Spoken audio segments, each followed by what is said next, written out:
బావా, ఇంకెన్నాళ్ళు బావా ఇలా చాటుగా కలుసుకొని మాట్లాడుకోవడం?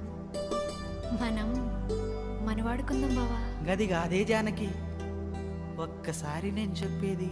చీ పో బావా.